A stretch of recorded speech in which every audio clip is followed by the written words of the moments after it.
Well, welcome and welcome to the next in this series of conversations that the Honourable Companies Business Group is having with people in or connected with business in the county, exploring in the main the effects of the current crisis, pandemic, COVID, call it what you will, on their business and then on Gloucestershire's business more widely. And today we have Chris Pockett with us from Renishaw. Renishaw, the major, significant and innovative engineering company in the county.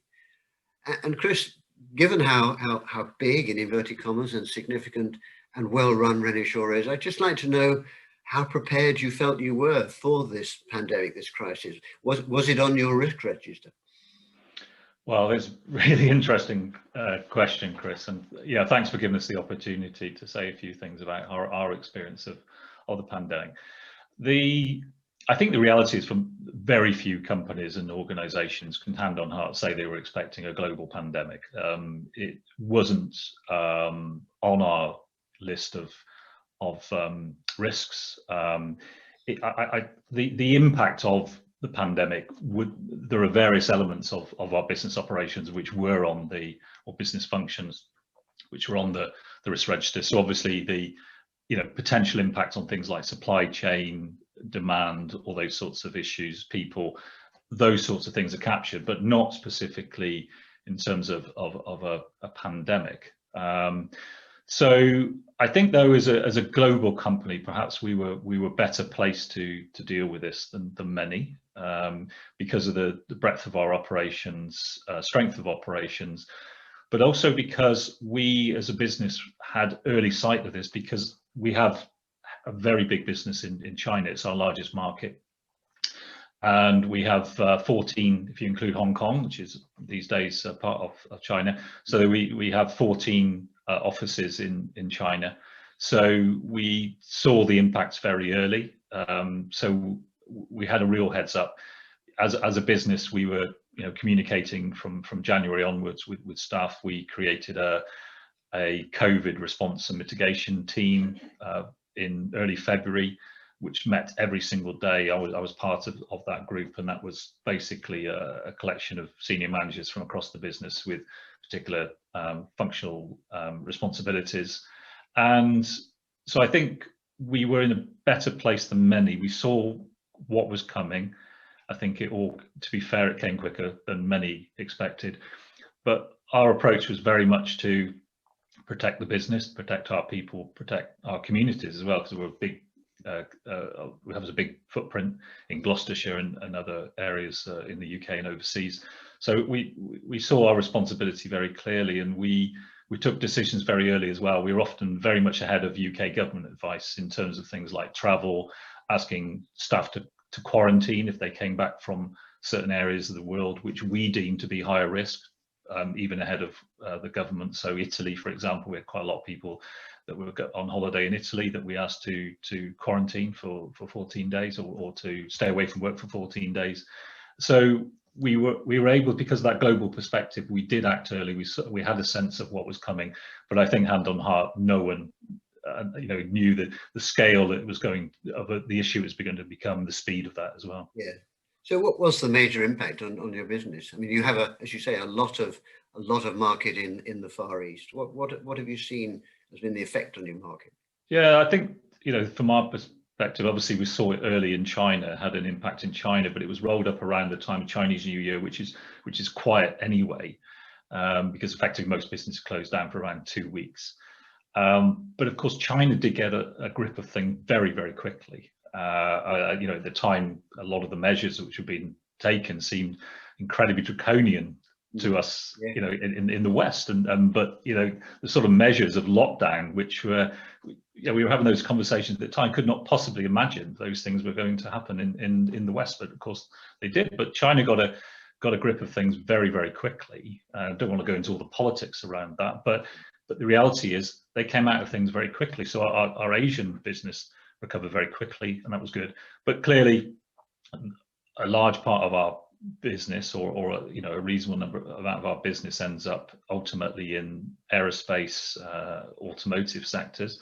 So those have been quite severely impacted, clearly, around investment. And I think we're still seeing the effects of that's going to ripple through for some time. There were some bright spots as well. So, of course, there were winners in this pandemic, or have been winners, and around consumer electronics, those sorts of areas, connectivity.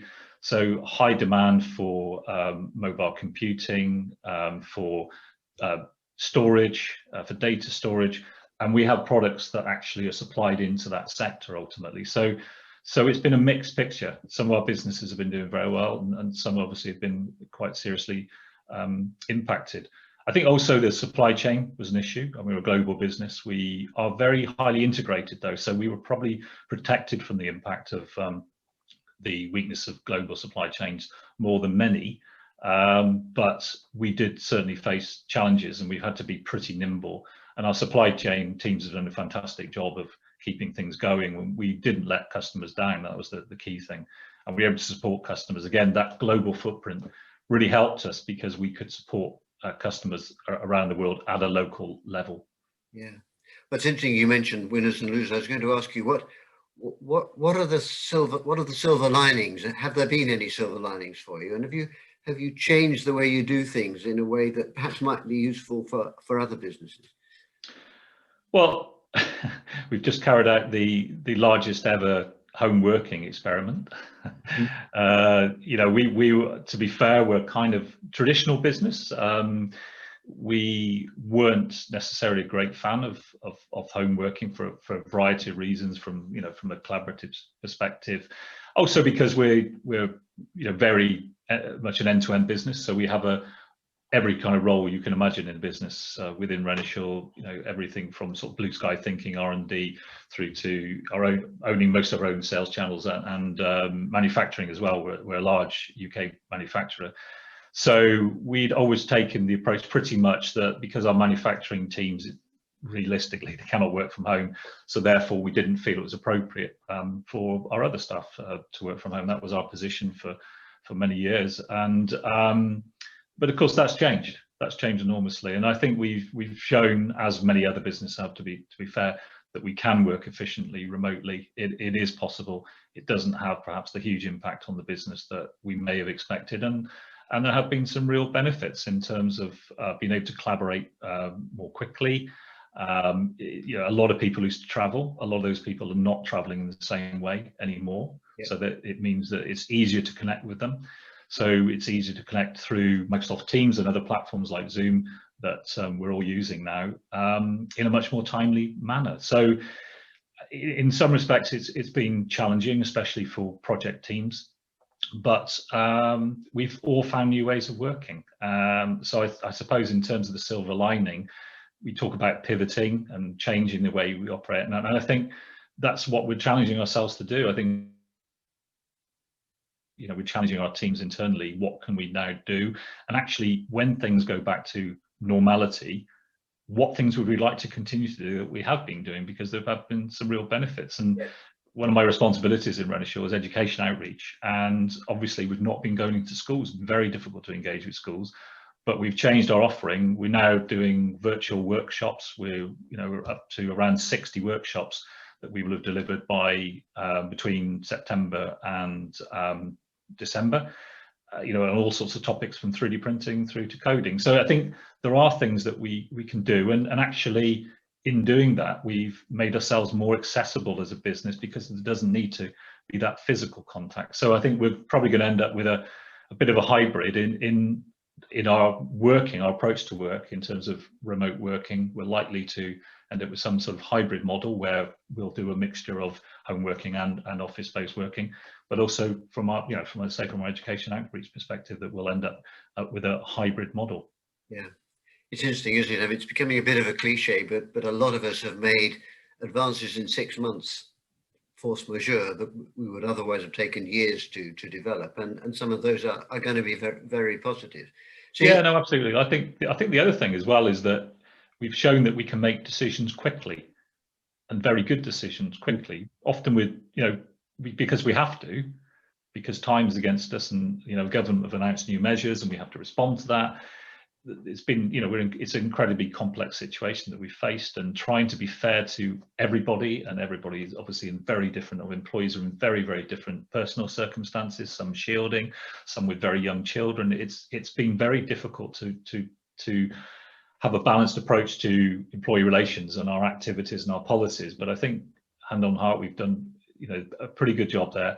But we have shown that we don't need to wait weeks and months to make decisions. We can make very good decisions quickly with limited information. But also, what we've done as an organisation as well, we've devolved a lot more responsibility, and we've had to, yes, because the pandemic has affected different parts of the business at different times from a geographic perspective.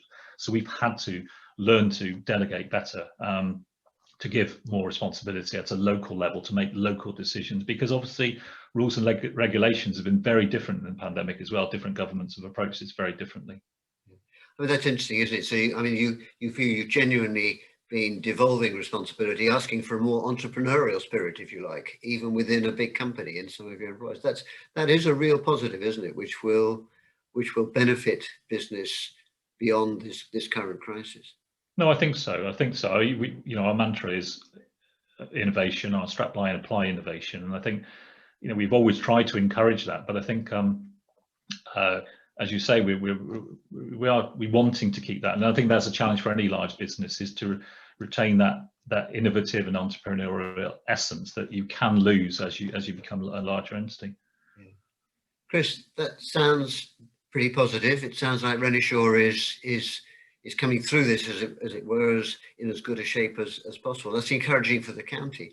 Thank you very much indeed for this opportunity to talk to you and share the Renishaw experience in these difficult times. As I say, it's positive. I think we can look forward to 2021 with or without a vaccine very, very positively. I think we have to. We have to see the positives, and you know, we have a responsibility as a business. We have, as I said, we have a big footprint in our county, our community, and, you know, we take responsibility very seriously. So no, we have to look forward. We've still got challenges. Clearly there's challenges, but I think we've learned a lot over the last 7-8 months, which will, you know, stand us in good stead for the future. Chris, thank you very much indeed. Thank you for your time. Pleasure.